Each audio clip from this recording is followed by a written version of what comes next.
بسم الله الرحمن الرحيم الحمد لله رب العالمين والصلاة والسلام على سيدنا ومولانا محمد وعلى آله وصحبه وأزواجه وذريته أجمعين. اللهم ربنا أرنا الحق حقا وارزقنا اتباعه وأرنا الباطل باطلا وارزقنا اجتنابه. اللهم أرنا حقائق الأشياء كما هي ربنا زدنا علما وعملا وإخلاصا يا رب العالمين. اللهم انصر أولياءك في غزة وفي لبنان وفي مشارق الأرض ومغاربها. اللهم انصرهم على عدوك وعدوهم إنك على كل شيء قدير. اللهم ألف بين قلوبهم وأصلح ذات بينهم. اللهم سدد رميهم وسدد خطاهم وسدد رأيهم. اللهم فرج عنا وعن إخواننا في غزة وفي لبنان وفي مشارق الأرض ومغاربها. اللهم نفس كربنا وكربنا وثبت أقدامنا وأقدامهم والطف بنا وبهم يا أرحم الراحمين.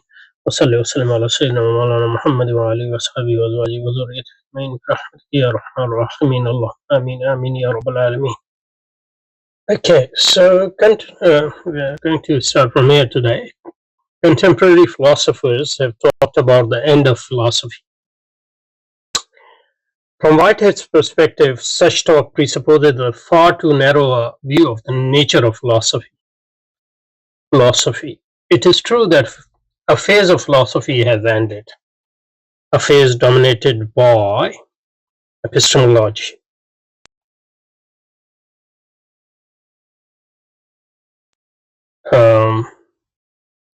Something similar to what Rorty said as well, I think, in his Mirror of the Nature, a book entitled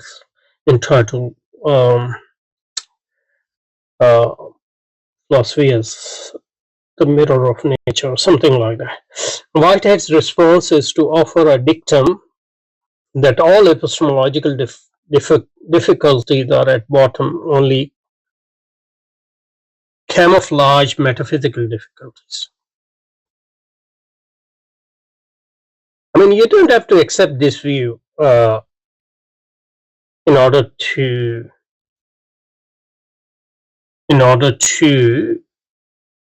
accept a more correct view that I think what should be said is epistemology, and this was in a way part of Hegel's critique of Kant as well. Epistemology always involves metaphysical questions, so you can't have a neutral epistemology in that sense. But that doesn't mean that all epistemological difficulties are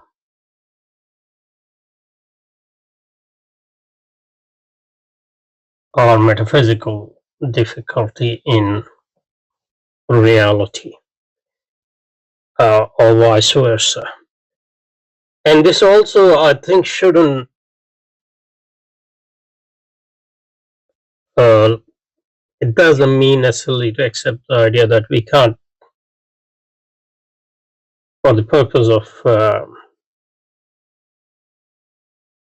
method or something similar, we can't actually abstract from metaphysical questions when we are dealing with epistemological question, or from epistemological questions when we are dealing with metaphysical question to a certain extent. Okay, so these two things I wanted to put forth here without really defending them. Okay, so Whitehead's response is to offer a dictum, the dictum that all epistemological difficulties are at the bottom only camouflaged metaphysical difficulties. I think that's a bit going too far. One must return to that moment of Cartesian beginning and replace the substance metaphysics with an orientation that avoids epistemological trap, meshes harmoniously with the scientific understanding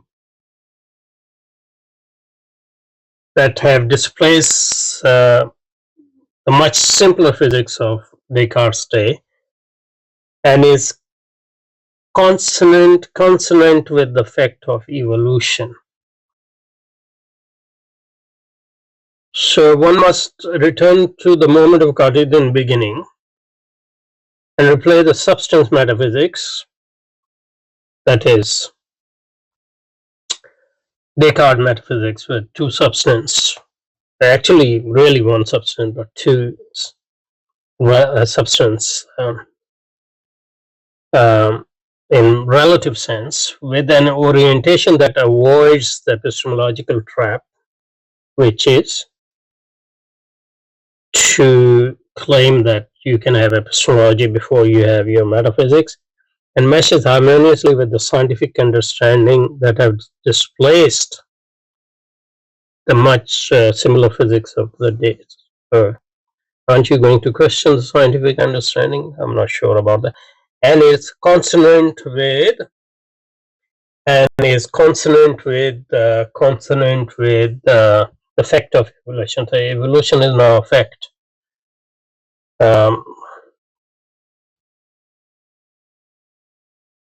So what he's saying is you need to have a philosophy which has a few characteristics, a new philosophy.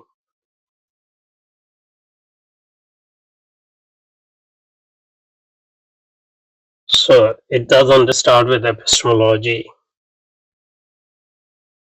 which claims that you can have epistemology sans metaphysics.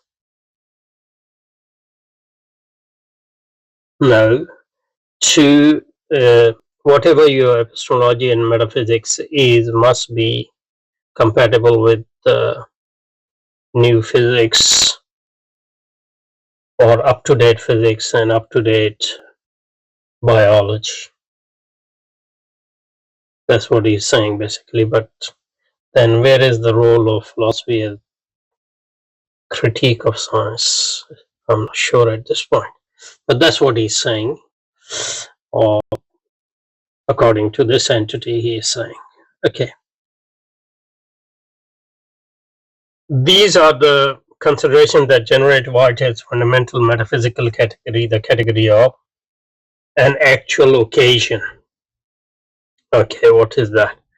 An actual occasion is not an enduring substantial entity, like rather it is a process of becoming. So a bit like a process of weaving together the prehensions, a primitive form of apprehension meant to indicate a taking account of or feeling devoid of consciousness of the actual occasion that are in the immediate past. Whitehead called this process of weaving together the inheritances of the past concurrencies or concurrences. An actual entity is its process of concurrence, its process of growing together into a unified perspective. Let's go back. So an actual occasion is an enduring substantial entity. So that's the ontology here. So substance is replaced by actual occasion. It is a process of becoming. So actual occasion is the process of becoming, a process of weaving together the prehension of the actual that are the immediate past. Why did call this process of weaving together the inheritances of the past concurrences. But entity is ontology, but this process and the process of apprehension is epistemology. So I don't know. It's not clear whether it's talking about the actuality or a process of comprehension of that actuality. An actual entity is its process of concurrence,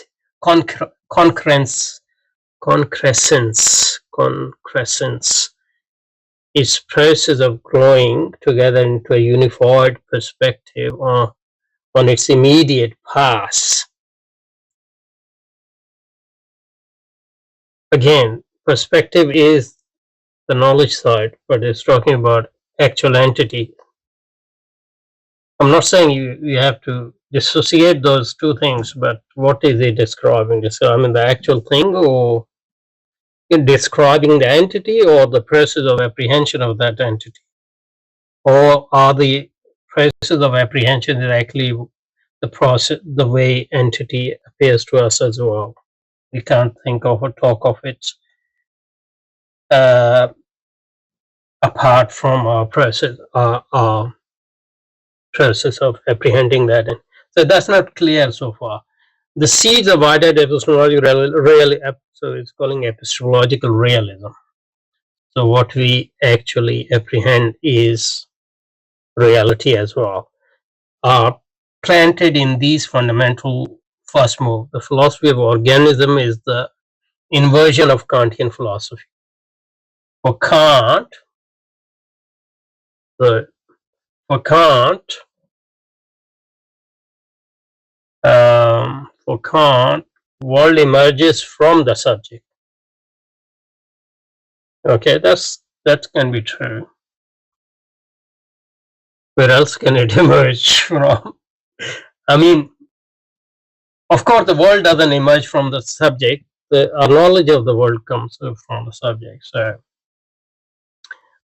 Kant doesn't claim that the world emerges from the subject, but Kant does claim that our knowledge of the world emerges from the subject. I mean, whatever his notion of subject is, how can you avoid the person or the entity which is apprehending?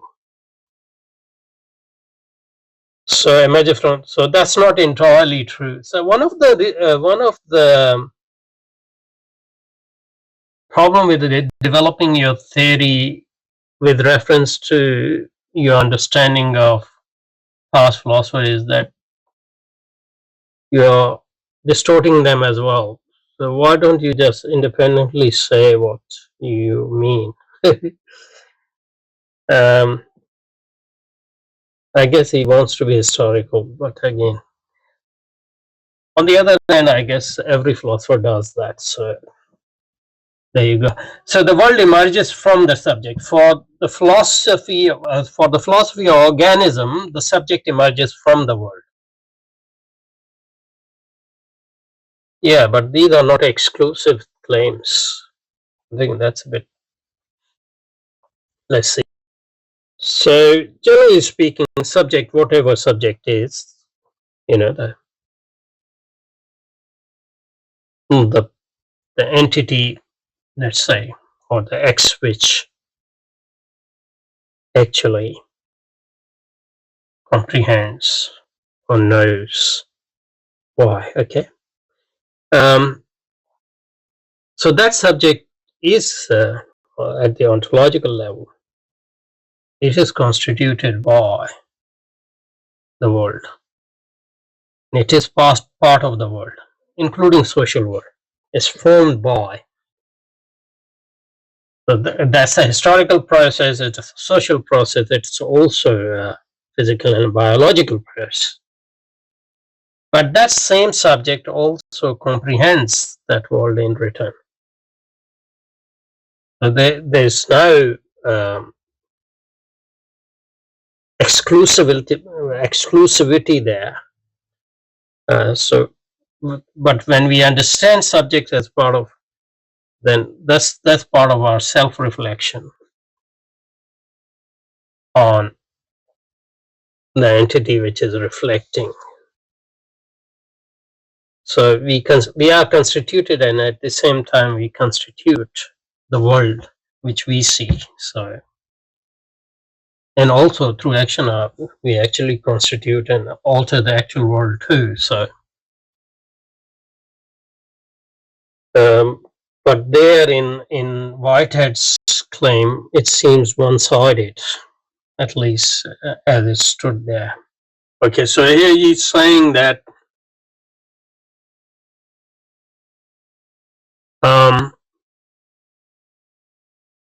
the seeds of Whitehead's epistemological realism are planted in these fundamental first move. The philosophy of organism is the inversion of Kant's philosophy. For Kant, um, the world emerges from the subject. Not the world doesn't emerges from the subject, but the world phenomenal world, emerges partly from the subject. I mean, it depends on what you mean by emerges. It's wholly emerges from the subject, but not the subject um, brings it out of nothing. It emerges from the interaction between the subject and the object, in a sense.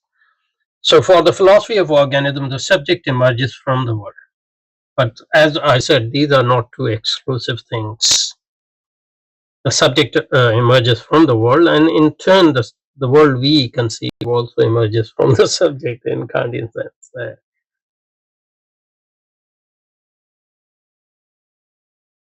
It is customary to compare the actual occasion with a Leibnizian monad. I thought so. Because Leibnizian monad is actually reflection, it's not constitution. So probably it's the image of the mirror remains. Anyway, it is customary to compare an actual occasion, this thing. I'm not sure whether it is entity or the apprehension of that entity, with the caveat that whereas a nomad is windowless, an actual occasion is all window. The actual occasion reflects the world. Or it is as though one were to take Aristotle's system of categories and ask what would result if the category of substance was displaced from the position of preeminence by the category of relation. Yeah, but there, at least above, relation was very one-sided. And I think categories of relation can be compatible with Aristotle as well as with Kant. At least with Kant, I'm not sure about it. The result would be mutatis mutandis, be an understanding being somewhat on the model of Whiteheadian actual occasion. In moving from Descartes' dualism of mental substance and material to his own notion of actual entity, Whitehead has been doing philosophy conceived as a critique of abstraction.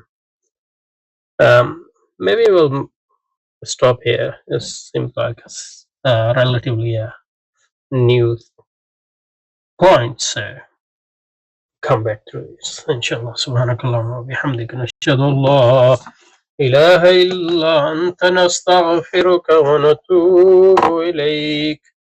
اللهم صل على محمد وعلى وأهل بيته وعلى أزواجه وذريته كما صليت على إبراهيم وآل إبراهيم إنك حميد مجيد وبارك على محمد وأهل بيته وعلى أزواجه وذريته كما باركت على إبراهيم وآل إبراهيم إنك حميد مجيد.